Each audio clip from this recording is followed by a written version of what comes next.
I cannot count how many times I've said it, but words mean things. It's one of the reasons I keep referring to the documents to see the actual words used so I can find their definition. In the case Garland versus VanDerStok, the issue seems to come down not just to what the definition of a firearm is, but who gets to decide it. What seems to be forgotten in the oral arguments is the fact that an arm, by any other name, is still protected by the Second Amendment. So we'll look at this case next on the Constitution Study.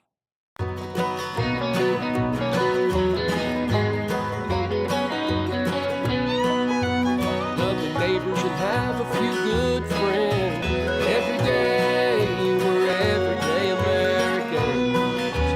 Oh, every day we're everyday Americans.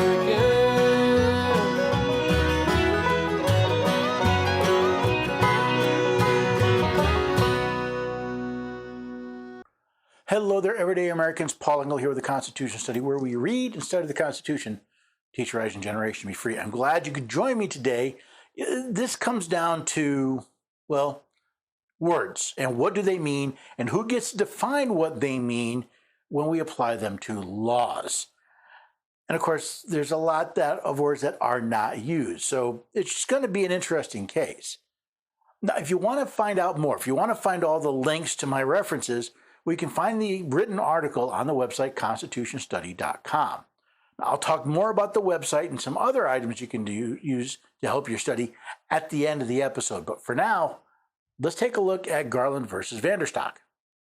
As in almost any other Supreme Court case, there are specific questions that are presented to the court for decision. From the petition for certiorari in Garland versus VanDerStok, we read, the questions presented are whether a weapon parts kit that is designed to or may readily be completed, assembled, restored, or otherwise converted to expel a projectile by the action of an explosive is a firearm regulated by the Act, and whether a partially complete, disassembled, or non-functional frame or receiver that is designed to or may readily be completed, assembled, restored, or otherwise converted to function as a frame or receiver is a frame or receiver regulated by the Act. Before we get into the oral arguments from the two parties, I want you to notice something from the questions presented, specifically whether parts from the Code of Federal Regulations are regulated by the Gun Control Act of 1968. There's another consideration to discuss before getting into oral arguments about the constitutionality of the Gun Control Act Congress passed back in 1968. That's Title 18 of the United States Code, Chapter 44. As General Prelogar notes, Congress established several requirements as part of the law. The question no one is asking in this case is, did Congress have the constitutional authority to create such legislation? In Section 921, labeled as definitions, Congress tried to tie the legislation to their power to regulate interstate commerce. The term interstate or foreign commerce includes commerce between any place in a state and any place outside of that state or within any possession of the United States, not including the Canal Zone, or the District of Columbia, but such term does not include commerce between places within the same state, but through any place outside of that state. This term state includes the District of Columbia, the Commonwealth of Puerto Rico, and the possessions of the United States, not including the Canal Zone. Now, the terms interstate or foreign commerce are important since Article 3, Section 8, Clause 3 delegates to Congress the authority to regulate commerce with foreign nations and among the several states and with the Indian tribes. Now, keep these two acts in mind as we'll be discussing them later. As the petitioner, Attorney General Garland's attorney, Solicitor General Elizabeth Prelogar, is first to present her oral argument. Mr. Chief Justice, and may it please the Court, the Gun Control Act imposes straightforward but essential requirements. Firearm sellers and manufacturers must mark their products with serial numbers, maintain sales records, and conduct background checks. The industry has followed those conditions without difficulty for more than half a century, and those basic requirements are crucial to solving gun crimes and keeping guns out of the hands of minors, felons, and domestic abusers. The Gun Control Act does claim to impose requirements on the sellers and manufacturers of firearms. It also defines what is a firearm, which we'll get into later. But in recent years, companies like the respondents here have tried to circumvent those requirements. They've begun selling firearms as easy-to-assemble kits and frames and receivers that require minimal work to be made functional. They've advertised the products, in their words, as ridiculously easy to assemble and dummy-proof, and touted that you can go from opening the mail to have a fully functional gun in as little as 15 minutes. No serial number, background check, or records required. The problem, as Mr. Garland claims, is that people have been manufacturing things that are not firearms but can be made into firearms. Since these products, at the time when they pass through interstate commerce, are not firearms, they do not have to meet the requirements established under the Gun Control Act. General Prelogar argues that even though these kits do not meet the definition of firearms in the law, they are dangerous and should be labeled firearms. Those untraceable guns are attractive to people who can't lawfully purchase them or who plan to use them in crimes. As a result, our nation has seen an explosion in crimes committed with ghost guns. While the news has been proliferating the idea that these privately made firearms, or PMFs, what General Prelogar refers to as ghost guns, are popular among criminals and their use in crimes have exploded, I've seen very little actual data to prove that. For example, in the ATF's crime guns recovered and traced within the United States and its territories, we read, law enforcement agencies recovered and submitted 37,980 suspected privately made firearms, PMFs, to ATF for tracing between 2017 and 2021. Now, first of all, just because a firearm is submitted to the ATF for tracing does not mean it was used in the commission of a crime.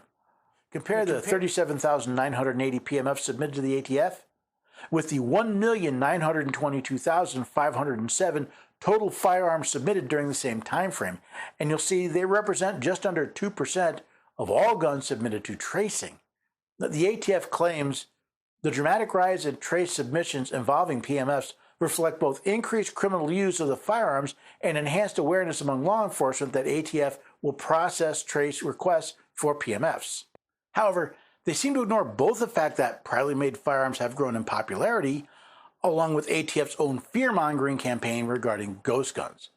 Let's go back to General Prelogar's argument. In the face of that public safety crisis, ATF promulgated this rule to underscore 2 points about the Gun Control Act's plain text. Notice the law has not changed, but ATF promulgated a rule. This is important for 2 reasons. First, a rule from an executive agency is not and cannot be law, since all power for making law is vested in Congress, Article 1, Section 1. Second, agency rules are not listed as part of the supreme law of the land under Article 6, Clause 2. This tool will be an important part of our discussion later. First, a weapon parts kit that can readily be converted to function as a gun with common tools, often in under an hour, is a covered firearm. Says who?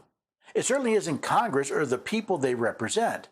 Rather, it's a group of bureaucrats who claim that a parts kit is a covered firearm. That's something those bureaucrats are not authorized to do. Second, a product is a frame or receiver under the Act, even if the buyer must drill a few holes or remove a few superfluous pieces of plastic to make it functional. Again, says who? Because according to the respondent in the case of City of Syracuse versus ATF, the agency stated that unfinished receivers did not meet the statutory definition of a firearm. Both of those points are consistent with how ATF has interpreted and implemented the Act across 5 decades and 11 different presidential administrations. If the respondent is correct, that statement is not true. They claim that just a few years ago, the ATF stated the exact opposite. Besides, does a wrong decision become right simply because it was followed for a long time? Respondents now seek a sea change in the Act scope.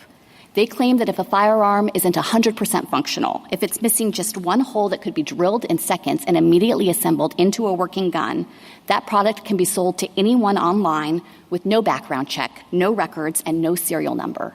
As we'll see in the respondents' oral arguments, they claim it's the ATF that's seeking a sea change in the scope of the Gun Control Act. That contradicts the Act's plain text, and it also contradicts common sense. This court should make clear that the Act regulates these products as what they are, firearms and frames and receivers of firearms. I welcome the court's questions. The Attorney General may believe that the respondent's position contradicts the plain text of the Act, but the plain text of the Act contradicts the Constitution of the United States. Now, before I sum this all up, let's look at the other side. Arguing for Ms. VanDerStok is Attorney Peter Patterson. Mr. Chief Justice, and may it please the Court, This case turns on decisions made by Congress in the Gun Control Act of 1968. First, Congress altered the common understanding of firearm to include other weapons that may readily be converted to firearms. Second, in a departure from prior federal law, Congress decided to regulate only a single part of a firearm, the frame or receiver, and Congress did not alter the common understanding of a frame or receiver. The common definition of a firearm is a weapon from which a shot is discharged by gunpowder, usually used as small arms. In other words, something you carry like a pistol, rifle, or shotgun. Congress, however, decided to expand that definition to what they call destructive devices. The term destructive device means any explosive, incendiary, or poison gas, bomb, grenade, rocket having a propellant charge of more than 4 ounces, missile having an explosive or incendiary charge of more than 1/4 ounce, mine, or device similar to any of the devices described in the preceding clauses. So Congress has basically redefined firearm into anything that goes boom. But notice, Congress didn't call them firearms. They redefined destructive devices as firearms. But according to Ms. VanDerStok, there's more. ATF has now exceeded its authority by operating outside of the bounds set by Congress. One, ATF has expanded the definition of frame or receiver to include items that may readily be converted to a frame or receiver. And two, ATF has expanded the definition of firearm to include collections of parts that are not weapons and that do not include a frame or receiver. This is where language gets tricky. You see, the law states that a firearm is a weapon that will or may be readily converted to express a projectile. The law also states that a frame or receiver of such a weapon is also a firearm, but the readily converted is applied to the weapon, not the frame or receiver, which is the serialized part of many of these weapons. Some concern has been raised about circumvention, but of course complying with a statute is not circumventing it. And as this court said in Abramski, which has already been referenced, Congress in the Gun Control Act did not seek to pursue its purposes of controlling access to firearms to the nth degree. And notably, Congress did not regulate the secondary market for firearms. And that secondary market is a much bigger source of firearms for criminals than privately made firearms. Here, Mr. Patterson deals with some of General Prelogar's assertions. First, he asserts that companies were trying to circumvent the law by complying with its specific language.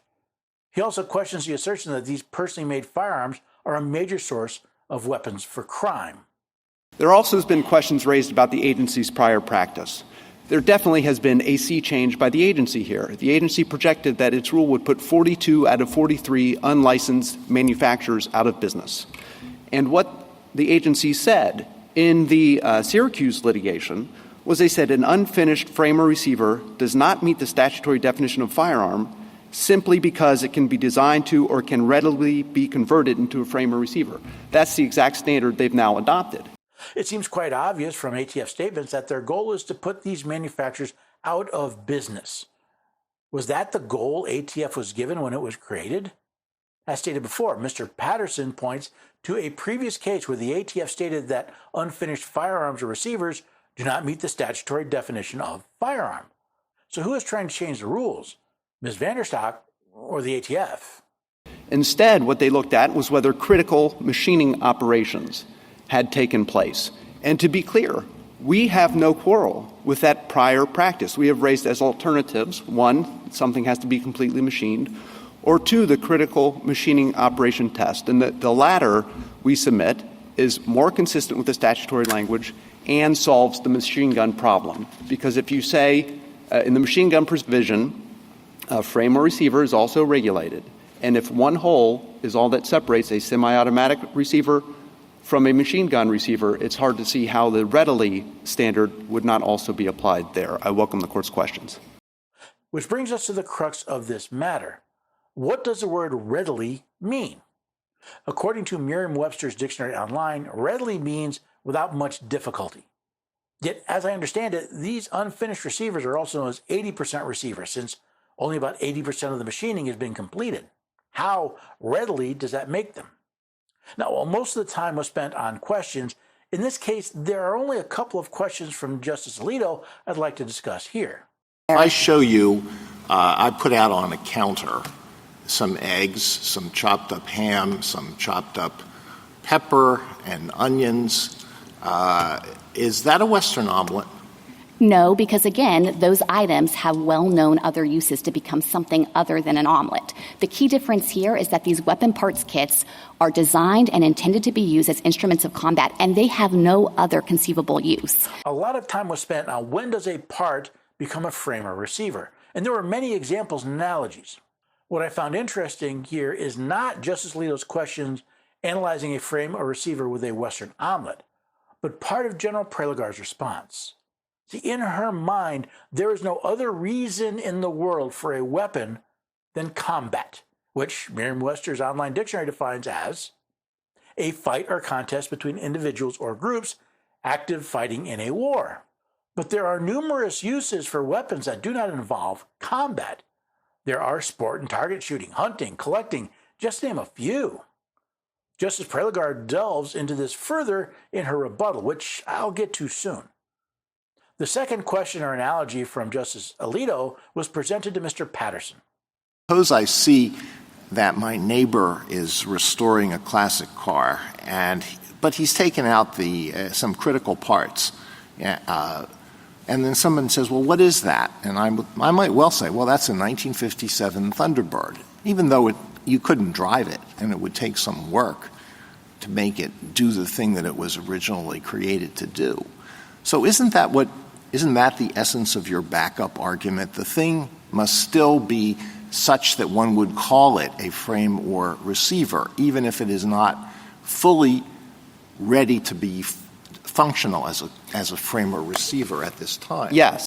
The serious flaw in Justice Alito's analogy is while the work in progress may be a car, it does not need to be registered or otherwise regulated until it is used on the road. Based on this analogy, the whole concept of readily converted falls apart. The attorney for the petitioner, Solicitor General Prelogar, was given the opportunity to rebut her opponent's statements and answers. But I also think it's contradicted by the facts on the ground, because what the evidence shows is that these guns were being purchased and used in crime. They were sold to be crime guns. There was a 1,000% increase between 2017 and 2021 in the number of these guns that were recovered as part of criminal investigations.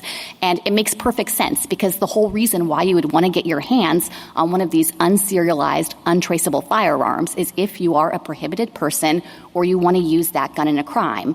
General Prelogar claims there is evidence, but doesn't provide any actual evidence that unfinished frames and receivers are being purchased to be used in crimes. Yes, there has been a huge increase in the number of these guns sent to the ATF for tracing, but even they do not claim all of these weapons are crime guns. Such an increase should be expected given the once growing number of manufacturers and kits. The evidence shows that actually the market for ghost guns essentially collapsed after this rule was permitted to go into effect, which I think just underscores what was evident all along. The reason why you want a ghost gun is specifically because it's unserialized and can't be traced. Apparently, based on Judge Prelogar's prejudice that personally manufactured firearms have no purpose other than to commit crimes, she believes that the ATF's rule was cracking down on crime. I guess the idea that law-abiding citizens with no thought or intention of committing a crime would not want to take a chance on crossing an ATF that has a reputation for vigorous and heavily armed response to perceived violations of their rules. And more fundamentally, if there is a market for these kits for hobbyists, they can be sold to hobbyists. You just have to comply with the requirements of the Gun Control Act. Someone who is lawfully allowed to possess a firearm and wants to build it can purchase that kit if they undergo a background check. And so if there is a market for these products, they can operate under the statute. Where in the Constitution does it say that government needs to know about all the arms held in private hands? Nowhere. In fact, by telling someone they cannot exercise their right to keep and bear arms without the government knowing about it is not only a violation of the Second Amendment, but of the Fourth and Fifth Amendments as well. For a third reason, that means that this is a standard that is familiar in the law and familiar to industry. I think it's really notable here that we don't have the major gun manufacturers suing us about this final rule. And the reason for that is because this readily converted standard is the one that has governed their conduct ever since the Gun Control Act was enacted. I wonder, General Prelogar, just how many major gun manufacturers were selling unfinished frame or receiver kits. Could it be that's why they didn't sue? After all, why would the major gun manufacturers want to support their competition? One thing I noted is how often the justice described completing one of these kits as drilling a hole or two or clipping off a plastic part. I admit, I haven't built a firearm this way, but what I know of the process, it's not like putting a child's Christmas toy together. It's quite apparent the government's main concern is the access to firearms of which it is unaware. Why else would they focus on serialization and record keeping? Why claim that the sole purpose of these devices is combat when that's patently untrue? Why else point to the use of these firearms for criminal activity and not compare it to their lawful uses? Let's face it, government today wants to be in control of everything, especially when it might give the people the power to oppose government, which raises an interesting question from history. As Patrick Henry asked, are we at last brought to such a humiliating and debasing degradation that we cannot be trusted with arms for our own defense? Apparently, at least in the mind of the federal government today, the answer is yes. Otherwise, they would pay more attention to the actions of criminals and not the property of law-abiding citizens. I know a lot of people are afraid of guns. When they hear something like a ghost gun, it scares them. Or an untraceable gun or untrackable guns. Oh my God! They don't consider that hobbyists like building things. It's the same reason you buy a model. It's not that it's hard or that it even may take a long time to build it. You want the enjoyment of building something, and in the case of many firearms, not just building it, but customizing it. Now they say, well, all you have to do is serialize these unfinished frames and receivers and go through a background check. Where's the federal government get the authority to do that? To deprive us of our right to keep and bear arms unless they say it's okay for us to do so? Nowhere. But that's not even part of the question brought up in this case. This case really comes down to the definition of a firearm, the definition of a frame and receiver, and really whether or not the court is going to come up with a definition on their own or say, you know what, Congress, you didn't write a very good law, you go fix it. For now, this readily is simply too vague to be applicable and throw it out. I'm not holding out much hope for that. We'll have to see. We'll find out probably sometime next year what the decision is this case, and I will bring that to you when it happens. For now, if you want to check out more of the work that we're doing here, well, by all means, go to the website, constitutionstudy.com. Sign up for a mailing list, donate to the cause, look at the Patriots program. There's a lot of things you can do there. I also found this great little study guide. It's a course called The Miracle of America. I made a deal with the owner so that you can get a free lesson. Just go to constitutionstudy.com/1776 study guide, find out all about the course and how to get your free lesson. If you'd also like to support us with your cell phone, head over to patriotmobile.com/constitution. Patriot Mobile is America's only Christian conservative wireless provider. And yes, they help support the Constitution Study along with other great companies and organizations that are protecting your rights. Best of all, if you use the code Constitution at checkout, you'll get free activation. The website again is patriotmobile.com/constitution, and don't forget to use the code Constitution at checkout to get free activation. Most of all, take these videos, take these episodes, and share them. Let other people know about the Constitution Study and the content we put out. Hopefully they'll join us here the next time we get together for the Constitution Study. Love